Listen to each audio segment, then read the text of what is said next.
Assalamualaikum warahmatullahi wabarakatuh. Bersama saya Syufa'ad dari MarketFX.com. Apa khabar semua? Okey, hari ni 27 hari bulan 3 tahun 2020. So ada 2 atau 3 hari yang saya lapse tak buat video, ada kerja sikit nak buat. Okey, so kita continue dengan chart kita pada hari ini ialah USD/JPY. Okey, sebenarnya saya dah perhatikan USD/JPY ni sejak beberapa ketika ni, especially bila mana ada dua doji dekat atas, dua doji dekat atas, dan doji ni berada di area resistance. Kita ada resistance dekat 112.2 ni. Okey, kemudian saya drawkan satu Fibonacci daripada bawah ni sampai atas ni, dan kita ada 23.6 di 109.25 atau 24, in which semalam price cecah kat situ. Kalau kita tengok low dia 109.19, kemudian kita ada 38.2 dekat 107.69 atau 7 ni, dan kebetulan area ni juga dia confluence dengan support di sini. Okay, di sini. Now, bear in mind, secara technical on daily chart ni masih lagi bullish. Ni masih lagi bullish. Cuma kalau katakan saya tengok di time frame yang lebih kecil, di H4 sebagai contoh. Okay, saya nampak ada tanda-tanda yang mana price ni 1, 2, 3, 4 kali ni dia cuba untuk break ke atas tapi gagal. Dia cuba untuk break tapi gagal. Even saya boleh buat macam ni, ada breakout dekat sini. Saya juga buat satu channel ni dan saya nampak price dah break sini. Okey, dan kemudian dia turun, dan kebetulan dia landed dekat 23.6 kita. Dekat di sini. Okey.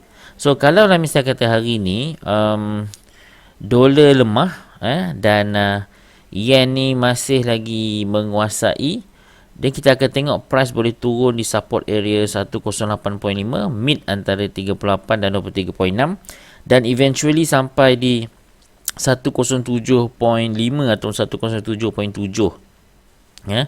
Ini dekat Fibonacci 38.2. So saya just bawah sini.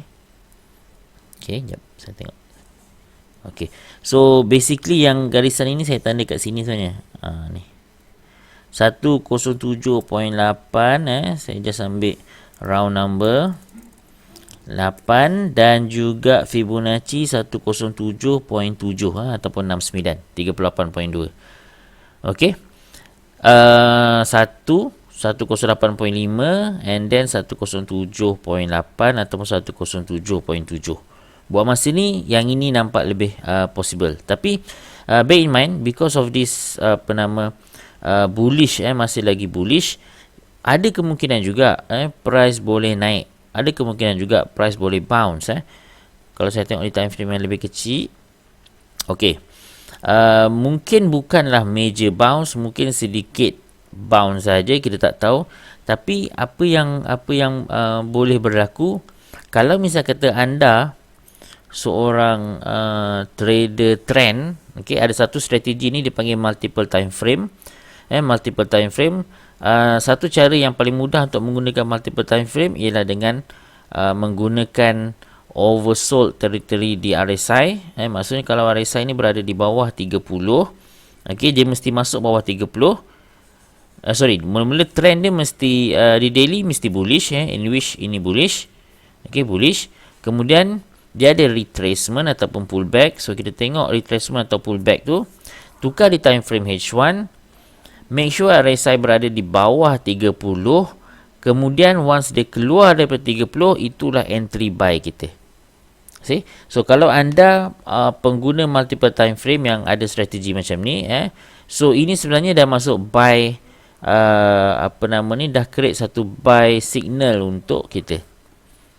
Okey, dah ada satu buy signal. Tapi kalau misal kata anda bukan multiple time frame strategi punya trader, maknanya anda tak pernah pun pakai strategi tu, no problem.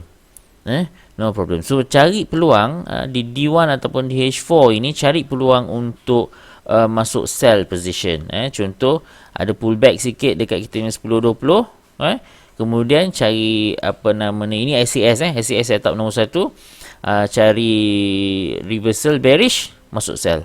Ataupun anda just gunakan apa nama ni, BBMA, Bollinger Band, sampai di lower part of the Bollinger, then masuk sell, contoh.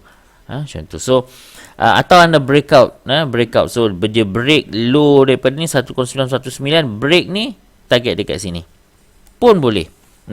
So apa saja strategi anda gunakan, yang penting anda jaga risk betul-betul. Okay, so saya dah bagi idea saya untuk UJ. Looking forward 108.5, 107.8, tapi tak mustahil dia boleh bounce sedikit. Dia boleh bounce mungkin sampai di area, bagi saya tengok Ustaz, mungkin dia boleh bounce di sini. Saya target di area 110.17 ni, atau 18 ni. Dan kalau katakan dia boleh naik lagi, mungkin dia boleh naik lagi, dia akan retest trend line dan juga resistance. Itu wishful thinking ke? Tak ada. Dalam technical analysis, anything can happen lah. So basically kalau misalnya kata price ni boleh naik half, ni daily chart, half of candle tu, saya buang ni balik. Okay, kalau misalnya kata dia boleh naik half daripada candle bearish ni, half atas sikit, cantik dah tu. Itu cantik dah. Ataupun mungkin kat sini dia boleh retest yang sedikit ni. Ni support kan 109.5 kan, dia retest pun boleh juga. So anything can happen. So kita kena bersedia dengan segala kemungkinan yang berlaku di UJ especially.